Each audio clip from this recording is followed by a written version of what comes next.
Hello students, welcome back to my channel. So இந்த வீடியோவில் பார்த்தீங்க அப்படின்னா 11th ஸ்டாண்டர்ட் ரிசல்ட் வந்து அனௌன்ஸ் பண்ணிட்டாங்க. ஸோ அது எப்படி பார்க்குறது, எப்போ பார்க்குறது, மொபைலில் எப்படி பார்க்குறது அப்படிங்கிறது இந்த வீடியோவில் பார்க்கலாம். ஸோ அதுக்கு முன்னாடி நீங்கள் என்ன நம்ம கல்வி பணி சேனலை சப்ஸ்கிரைப் பண்ணலாட்டி மறக்காமல் சப்ஸ்கிரைப் பண்ணிக்கோங்க. நீங்கள் நியூஸ்லலாம் பார்த்துருந்தீங்கன்னா தெரிஞ்சிருக்கும்.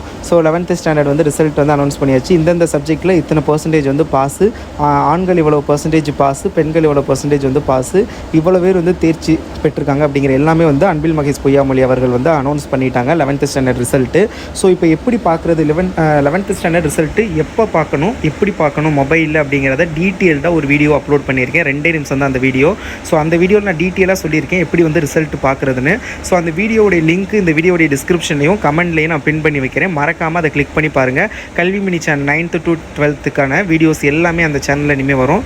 அதனால் அந்த சேனலையும் மறக்காமல் சப்ஸ்கிரைப் பண்ணிக்கோங்க. டிஸ்கிரிப்ஷனில் அந்த சேனல் லிங்க்கும் கொடுக்குறேன், நான் அப்லோட் பண்ண வீடியோ லிங்க்கும் கொடுக்குறேன். ஏன்னா நிறையா ஸ்டூடெண்ட்ஸ் எங்கிட்ட கேட்டிங்க 11th ரிசல்ட் எப்படி பார்க்குறது தெரில அப்படின்னு. ஸோ மறக்காமல் அந்த வீடியோவை பார்த்துக்கோங்க. 11th ஸ்டாண்டர்ட் ரிசல்ட் வந்து எப்படி பார்க்கணும், ஸோ அது எல்லாத்தையுமே நான் டீட்டெயில்டாக சொல்லியிருக்கேன். ஸோ மறக்காமல் அதில் வந்து பாருங்கள். ஓகே.